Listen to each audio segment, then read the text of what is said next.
Hi friends, कसे आहात? स्वागत आहे तुमचं किचन क्वीन वसुंधरामध्ये. आज आपण आपल्या चॅनलवर पाहणार आहोत खुसखुशीत आणि तेलात न सुटणारे असे तळणीचे मोदक. बाप्पाला मोदक हे खूपच प्रिय आहेत. मोदक आपण वेगवेगळ्या प्रकारचे करू शकतो. तर आज आपण बनवणार आहोत ते तळणीचे मोदक. आणि बऱ्याच वेळा आपले मोदक जे आहेत ते तेलात सुटतात. तर तेलात सुटू नये यासाठी खास ट्रिक मी या व्हिडिओमध्ये शेअर केलेली आहे. त्यासाठी व्हिडिओ आहे तो शेवटपर्यंत पहा आणि चॅनलवर जर नवीन असाल तर चॅनलला सबस्क्राईब करा. तर आता आपण प्रत्यक्ष कृतीला सुरुवात करूयात. मोदक बनवण्यासाठी या ठिकाणी मी 1 बाउल होईल इतका मैदा घेतलेला आहे. मैदा जो आहे तो बारीक चाळणीनं मी चाळून घेतलेला आहे. एका मोठ्या थाळीमध्ये हा मैदा जो आहे तो मी काढून घेणार आहे. यानंतर आपल्याला यामध्ये बारीक रवा किंवा चिरोटे बनवण्यासाठी जो रवा आपण वापरतो तो रवा आपल्याला ऍड करायचा आहे. रवा घेताना शक्यतो बारीक रवा घ्यायचा, खूप मोठा रवा घ्यायचा नाही. तर या ठिकाणी मी अर्धी वाटी होईल इतका बारीक रवा मी याच्यामध्ये ऍड करणार आहे. ज्या बाउलनं आपण मैदा घेतला होता त्याच बाउलनं आपल्याला बारीक रवा देखील घ्यायचा आहे. यानंतर आपण याच्यामध्ये 2 टेबलस्पून होईल इतकं बेसन ऍड करणार आहोत. बेसन घातल्यामुळं आपले मोदक जे आहेत ते खुसखुशीत होणार आहेत. यानंतर आपल्याला यामध्ये चवीसाठी थोडंसं मीठ ऍड करून घ्यायचं आहे. आता हे सगळे जिन्नस आपण हाताने चांगले मिक्स करून घेणार आहोत, जेणेकरून आपल्याला मळताना ते एकाच ठिकाणी राहिलं असं व्हायला नको. मैदा, बारीक रवा, बेसन आणि मीठ हे सगळे जिन्नस आपले व्यवस्थित मिक्स करून झालेले आहेत. आता आपल्याला यामध्ये तेलाचं मोहन जे आहे ते ऍड करायचं आहे. तेलाचं मोहन ऍड केल्यामुळं आपले मोदक जे आहेत ते खुसखुशीत व्हायला मदत होणार आहे. तर या ठिकाणी मी 2 टेबलस्पून होईल इतकं तेल घेतलेलं आहे. हे तेल आपल्याला कडकडीत धूर निघेपर्यंत व्यवस्थित गरम करून घ्यायचं आहे. तेल जे आहे ते व्यवस्थित गरम झालेलं आहे. आता आपण या सगळ्या मिश्रणावर हे तेलाचं मोहन जे आहे ते ओतून घेऊयात. हे तेलाचं मिश्रण जे आहे ते आपल्याला या पिठामध्ये व्यवस्थित मिक्स करून घ्यायचं आहे.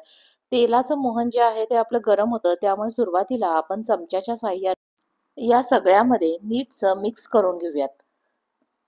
आता तेलाचं मोहन जे आहे ते बऱ्यापैकी गार झालेलं आहे. यानंतर आपण हातानं हे सगळं एकसारखं करून घेणार आहोत. हातानं केल्यामुळं त्यात जे काही गोळे तयार झाले असतील तर ते गोळे देखील काय होईल, फोडता येतील. त्यामुळं आपल्याला हाताचा वापर करून ते चांगलं मिक्स करून घ्यायचं आहे. एक 2 ते 3 मिनिटासाठी मी चांगलं ते मिक्स करून घेतलं होतं आणि त्यानंतर मी बघितलं तर इथं त्याचा एक मुटका तयार होतोय. याचा अर्थ असा आहे की आपण जे काही तेलाचं मोहन घातलेलं आहे ते योग्य प्रमाणात आहे.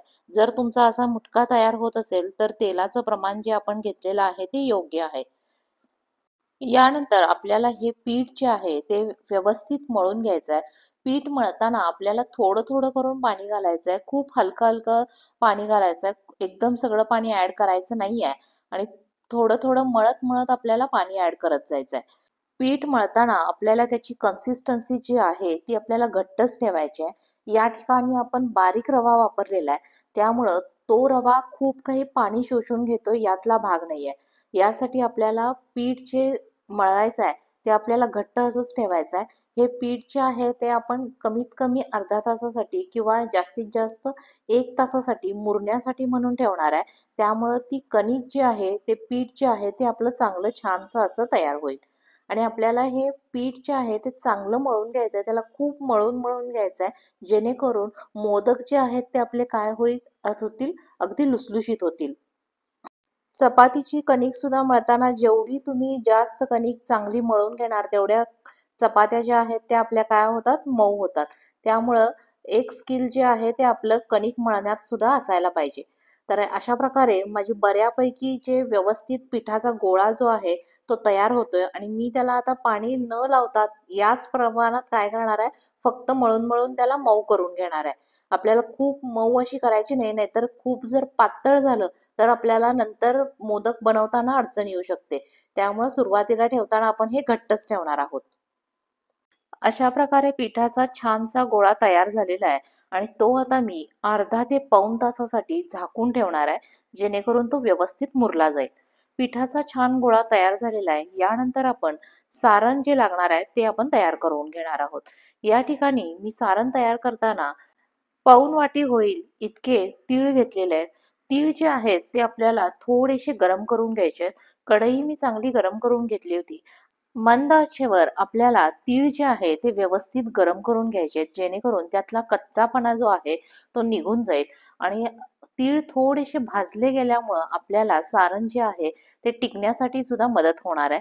त्याचबरोबर त्याच्या चवीत सुद्धा फरक पडणार आहे. म्हणून आपण तीळ जे आहे ते व्यवस्थित गरम करून घेतोय. 3 ते 4 मिनिटासाठी तीळ गरम झाल्यानंतर ते मी एका प्लेटमध्ये बाजूला काढून घेतलेले आहेत. यानंतर याच कढईमध्ये आपल्याला 1 टेबलस्पून होईल इतकं तूप घालायचं आहे. तूप मेल्ट झालं की आपण त्याच्यामध्ये काजू आणि बदाम यांचे मी बारीक काप करून घेतलेले आहेत. ते आपण तुपावर थोडेसे परतून घेणार आहोत, जेणेकरून त्यातला कच्चेपणा निघून जाईल आणि आपल्या सारणाची टेस्ट जी आहे ती आणखी वाढेल. इथं ड्रायफ्रुट्स घालणं हे ऑप्शनल आहे. तुम्हाला आवडत असतील तर घाला, नाही घातले तरीही चालतील. आता मी थोडेसे काय करते, मंद आचेवरच या तुपावर त्याला परतून घेते. गॅसची फ्लेम जी आहे ती आपल्याला मंदच ठेवायची आहे, नाहीतर काजू आणि बदाम जे आहेत ते आपले करपण्याची शक्यता असते.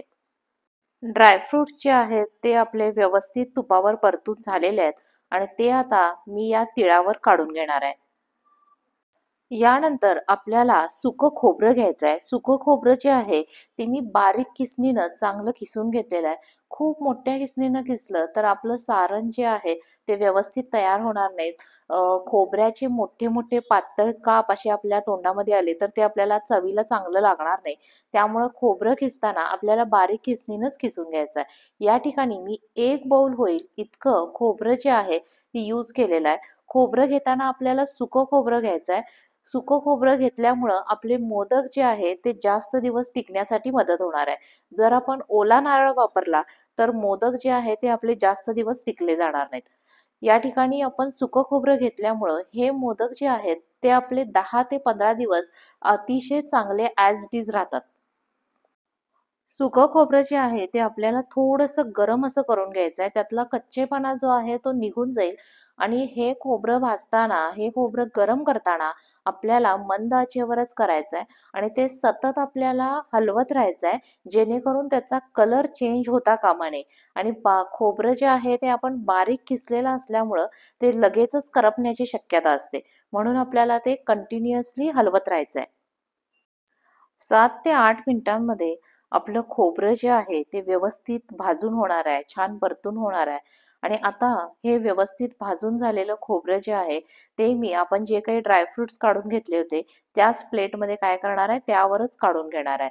यानंतर आपल्याला हे सगळं व्यवस्थित मिक्स करायचं आहे आणि हे सगळे जिन्नस जे आहेत ते आपल्याला गार होऊ द्यायच्यात. सारण बनवण्यासाठी जी काही मी प्लेट घेतलेली आहे, ती मी थोड्याशा मोठ्या आकाराची घेतलेली आहे. जेणेकरून ते आपल्याला सगळे ॲटम जे आहेत ते व्यवस्थित मिक्स करता येईल आणि दुसरी गोष्ट म्हणजे ते थोडंसं आपल्याला पसरवलं, की ते लगेचच गार होईल. यासाठी मी प्लेट घेताना मोठ्या आकाराची प्लेट अशी घेतली होती.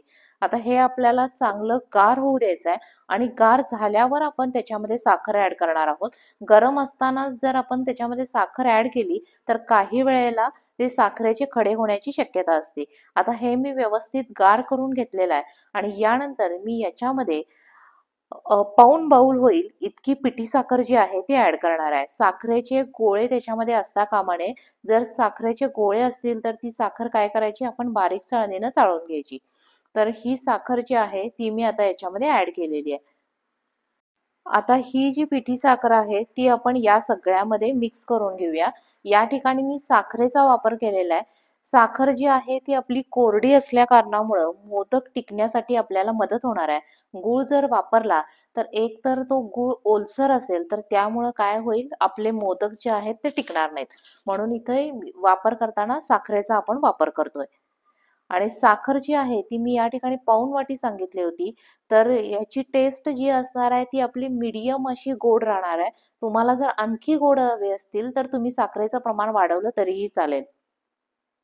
यानंतर आपल्याला यामध्ये 1 टेबलस्पून होईल इतकी वेलची पावडर ॲड करायची आहे. वेलची पावडर बनवताना मी या ठिकाणी साखरेचा वापर केला होता. त्यामुळे मी 1 टेबलस्पून होईल इतकी वेलची पावडर घातलेली आहे. जर तुमची फक्त वेलचीपासून बनवलेली पावडर असेल तर ती तुम्ही कमी प्रमाणात वापरा. वेलची पावडर सुद्धा या सगळ्यामध्ये आपण छानशी मिक्स करून घेऊया। वेलची पावडर ऍड केल्यानंतर खरंच खूप छान असा सुगंध यायला लागलेला आहे आणि आपलं सारण जे आहे ते तयार होत आहे। या ठिकाणी जर तुम्हाला खसखस आवडत असेल तर ती देखील थोडीशी गरम करून या सारणामध्ये ऍड केली तरी सुद्धा चालेल। अशा प्रकारे आपलं सारण जे आहे ते तयार झालेलं आहे। आता आपण मोदक बनवायला सुरुवात करणार आहोत। आपण जो काही पिठाचा गोळा तयार करून घेतला होता तो पाऊण तासासाठी व्यवस्थित मुरला गेलेला आहे। छान मऊसर असा गोळा जो आहे तो तयार झालेला आहे। याचा उपयोग आपण मोदकाची पारी बनवण्यासाठी करणार आहोत।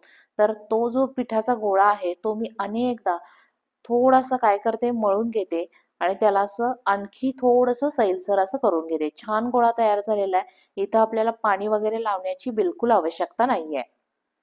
आता आपण यापासून पारीसाठी छोटे छोटे असे गोळे तयार करून घेणार आहोत। सगळ्या पिठाचे गोळे जे आहेत ते एकदम आपल्याला तयार करून घ्यायचे आहेत। गोळा बनवताना आपल्याला ती पारी लाटल्यानंतर खूप पातळ नाही खूप जाड नाही अशा तऱ्हेने तयार होईल असे आपल्याला गोळे जे आहेत ते तयार करायचे आहेत। गोळे बनवताना आपल्याला या ठिकाणी जर ते हाताला चिटकत आहेत असं वाटत असेल तर आपण हाताला थोडासा मैदा लावायचा। शक्यतो मैदा किंवा तेल याची आपल्याला आवश्यकता लागणार नाहीये, पण शक्यतो आपल्याला काय लावायचा मैदाच लावायचा, तेलाचा वापर करायचा नाहीये। तर अशा प्रकारे मी सगळे गोळे जे आहेत ते मी तयार करून घेणार आहे। आता मी हे जे पीठ घेतलेलं आहे त्याची क्वांटिटी आहे ती कमी आहे, त्यामुळे सगळे गोळे मी एकाच वेळी तयार करून घेते। तुमची जर क्वांटिटी जास्त असेल तर काय करायचे थोडे थोडे गोळे तयार करायचे आणि उरलेल्या पिठावर आपल्याला काय करायचं एक कापड जे आहे ते त्याच्यावर झाकून ठेवायचं, जेणेकरून ते सगळे गोळे जे आहेत ते ड्राय होणार नाहीत। सगळे गोळे जे आहेत ते मी तयार करून घेतलेले आहेत। त्यातले काही गोळे जे आहेत ते मी ताटामध्ये काढून घेतलेले आहेत आणि उरलेले गोळे जे आहेत ते मी झाकून ठेवलेले आहेत जेणेकरून ते वाळू नयेत। यानंतर आपल्याला मोदकाची पारी जी आहे ती लाटून घ्यायची आहे। मोदकाची पारी लाटताना मी इथं थोडासा मैदा लावला होता गोळ्यांना आणि मग काय केलं लाटायला सुरुवात केलेली आहे। जर मैदा लागत असेल तरच लावायचा। काही वेळेला काय होतं मैदा न लावताही आपल्याला पारी जी आहे ती लाटता येते। तर पारी लाटताना आपल्याला एक खबरदारी घ्यायची, पारी आपल्याला सगळीकडे एकसारखी लाटून घ्यायची आहे आणि ती लाटताना त्याची जी साईज आहे ती पण आपल्याला खूप मोठी अशी करायची नाहीये, नाहीतर आपले मोदक जे आहेत ते बसके होतील। त्याचबरोबर आपल्याला ती पारी जी आहे ती खूप जाड किंवा खूप पातळ अशी ठेवायची नाही। जाड जरी ठेवली तरी काय होईल आपलं ती व्यवस्थित तळली जाणार नाही आणि पातळ झाली तरी सुद्धा काय होऊ शकतं ते मोदक जे आहेत ते कटकटीत होतील। मग पारी जी आहे ती लाटून झालेली आहे। आता त्याच्यामध्ये आपल्याला सारण भरायचं आहे। जवळजवळ 2 टेबलस्पून होईल इतकं सारण मी त्याच्यामध्ये भरलेलं आहे आणि त्यानंतर आपल्याला त्याच्या कळ्या पाडून घ्यायच्यात। कळ्या पाडताना आपल्याला त्या उंच अशा पाडायच्या जेणेकरून आपला मोदक जो आहे तो बसका होणार नाही, उभा आणि फुगीर होईल। त्याच्यासाठी आपल्याला कळ्या पाडताना उंच अशा कळ्या पाडून घ्यायच्यात। मोदकामध्ये सारण भरताना आपल्याला भरपूर सारण भरून घ्यायचं आहे। सारण जर जास्त असेल तरच मोदक खाण्यात एक वेगळी मजा येते। आता बघा सगळीकडनं मी कळ्या ज्या आहेत ते पाडून घेतलेल्या आहेत आणि त्या कळ्या पाडल्यानंतर आपल्याला त्या मिटवायच्यात। सगळ्या कळ्या ज्या आहेत त्या आपल्याला एका जागी कलेक्ट करायच्यात आणि त्यानंतर त्या वरती ओढून घ्यायच्यात। वरती ओढून घेतल्यानंतर आपल्याला वरचा जो भाग आहे तो व्यवस्थित प्रेस करायचा आहे जेणेकरून कळ्या ज्या आहेत त्या सुटता कामा नये। तर अशा प्रकारे बघा मोदक जो आहे तो आपला तयार झालेला आहे। थोडासा बसका वाटत असेल तर आपल्याला काय करायचं थोडासा शेप देऊन त्याला उभा आकार करायचा आहे। बसक्या मोदकापेक्षा उभा असेल तर मोदक तर त्याचा आकार तो दिसताना आपल्याला खूप छान दिसतो। अशा प्रकारे आपला पहिला मोदक जो आहे तो बनवून तयार झालेला आहे। याच प्रकारे आपण सगळे मोदक जे आहेत ते तयार करून घेऊया।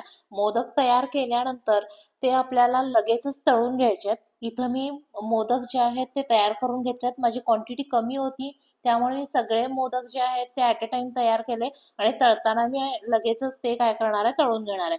जर तुमची क्वांटिटी जास्त असेल तर थोडे थोडे मोदक करायचे, थोडे थोडे तळायचे आणि परत त्याच्यानंतर पुढची बॅच करायची। आता मोदक जे आहेत मी ते तळणार आहे। मोदक तळण्यासाठी तेल जे आहे ते मी व्यवस्थित गरम करून घेतलं होतं आणि मोदक आपल्याला मीडियम फ्लेमवर फ्राय करायचे आहेत। खूप मोठी फ्लेम करायची नाहीये जेणेकरून त्याचा कलर सुद्धा व्यवस्थित मेंटेन होईल। खूप तेलाचा धूर होऊ द्यायचा नाहीये। तेलाचा जर धूर आपण होऊ दिला तर मोदक जे आहेत ते आपले काय होतील, करपले जातील, वरून तळले जातील आणि आतून कच्चे राहतील. त्याचबरोबर इथं तुम्ही पाहू शकताय की मोदक जे आहेत ते बघा आपले पलटी होत नाहीयेत, तर व्यवस्थित तळले जातात. जर तुम्ही तेल खूप प्रमाणात घातलं तर मोदक जे काय होतात, उलटे होतात, ते व्यवस्थित तळले जात नाहीत. यासाठी आपल्याला काय करायचं आहे, तेल सुद्धा घेताना खूप प्रमाणात घ्यायचं नाहीये.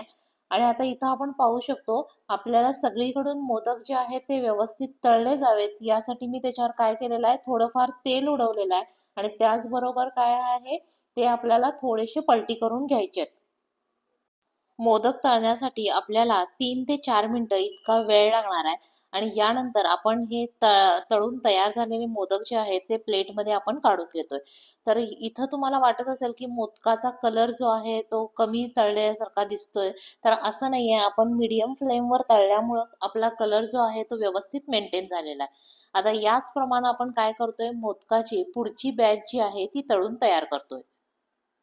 या ठिकाणी आता पाहिलं असेल तुम्ही, की मोदक जो आहे तो आपला तेलात कुठंही सुटलेला नाहीये आणि सगळ्या बाजूनी तो व्यवस्थित फ्राय झालेला आहे. हे जे मोदक आहेत ते 10 ते 12 दिवस अतिशय चांगल्या प्रकारे टिकतात. मोदकाची पुढची बॅच सुद्धा तळून व्यवस्थित अशी तयार झालेली आहे आणि याच प्रकारे आपण उरलेले सगळे मोदक जे आहेत ते तयार करून घेतो. तर सगळे मोदक जे आहेत ते तयार केलेले आहेत. या ठिकाणी तुम्ही पाहू शकता, त्याला मोदकाला फोड देखील खूप छान आलेले आहेत. याचा अर्थ असा आहे की आपले मोदक जे आहेत ते खुसखुशीत झालेले आहेत. त्याचबरोबर आणखीन एक गोष्ट लक्षात घेण्यासारखी, ती म्हणजे आपले मोदक कुठंही भरपूर असं तेल पिलेले नाहीयेत, तर खूप कमी तेलात ते अतिशय चांगल्या प्रकारे फ्राय झालेले आहेत. तुम्ही देखील हे तळणीचे मोदक ट्राय करून पहा आणि मला कमेंट करून सांगा की तुमचे मोदक जे आहेत ते कसे बनलेले आहेत. तर ही होती आपली आजची तळणीचे मोदक बनवण्याची रेसिपी. रेसिपी आवडली असेल तर व्हिडिओला लाईक करा, शेअर करा आणि अशाच नवीन नवीन रेसिपीसाठी चॅनलला सबस्क्राईब करा. लवकरच भेटूया नवीन रेसिपीसह. तोपर्यंत बाय बाय.